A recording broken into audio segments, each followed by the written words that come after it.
Hello. Raise your hands. Okay. Good afternoon. My name is Letitia, and I will be explaining to you in regards to advocating for your family members. Okay? Did you know that at least 250,000 people die due to medical errors in the United States? Right? This is the third leading cause of death. It's interesting, but here's the good news. Many of these errors can be prevented, okay? They can be prevented when you advocate for your family members, right? So when families are hands-on, they're involved with patient care, outcomes really do improve, okay? Advocating for a loved one isn't just helpful. You can be the one to save that person's life one day.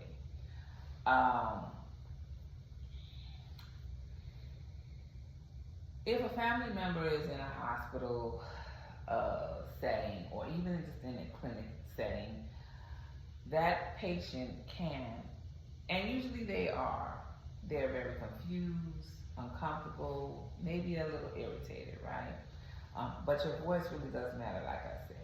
By speaking up, asking questions, staying involved, you can protect your loved one from any type of danger.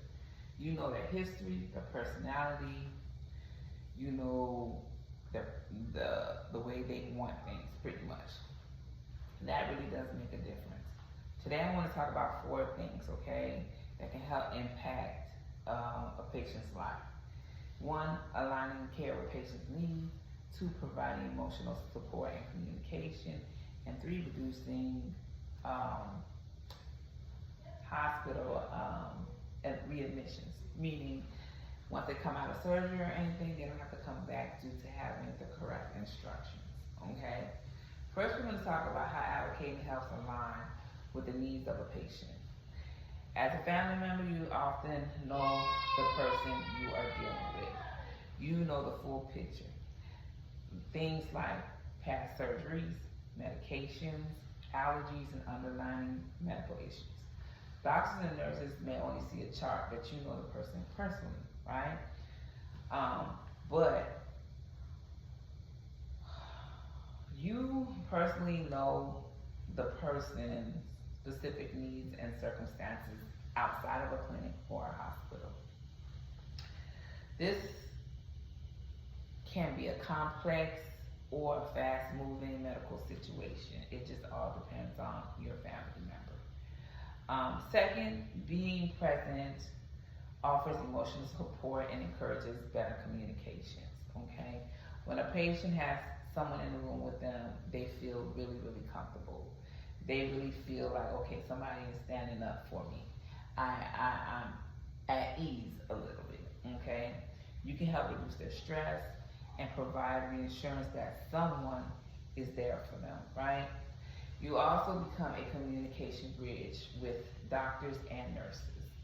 You're asking questions, you're clarifying important information that doesn't make sense to not just you, but to your family member.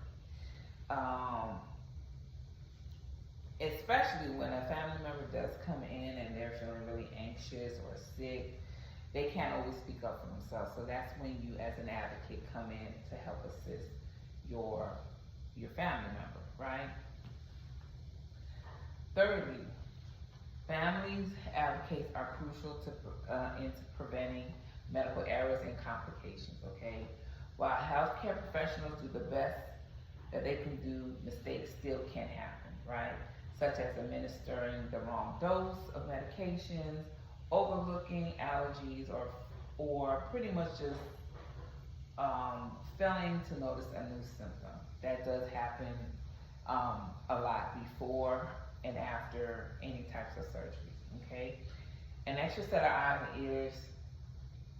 You can doubt, check medications, confirm surgical sites, and recognize warning signs early, okay?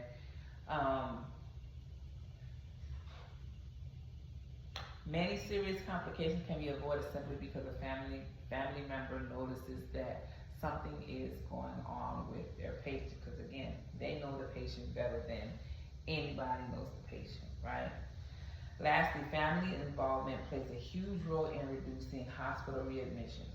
One major reason people end up back in the hospital is because they get confused when it comes to discharging a patient. They either don't understand the instructions that needs to be done and taken care of prior to and after a patient gets out of surgery, so they do return back to the hospital, right? When families understand the plan, they can understand how to get medication, the symptoms to look for, and when to do a follow-up to see the provider again, okay? They help ensure a safe recovery at the home. You make sure that prescriptions are filled. The environment, the household is safe for the patient before they get home. The attention that they need, especially when they get home, it gives them a higher chance to healing the correct way and not returning back into the hospital, okay? In closing, advocating for a loved one means being involved. You have to be involved with your patient. And you have to be vocal for them, because a lot of them will not speak up, especially if they're elderly and older. Some of them really can't comprehend what's going on. They're just going with the process, okay? It's not always easy, but you can do it, okay? Opening up, speaking for your family member is the key to making sure that you are advocating the correct way. So again, advocating, you can save a life, and you are able to maintain your patient's your family's care and the needs that they need to have. Thank you, and good night.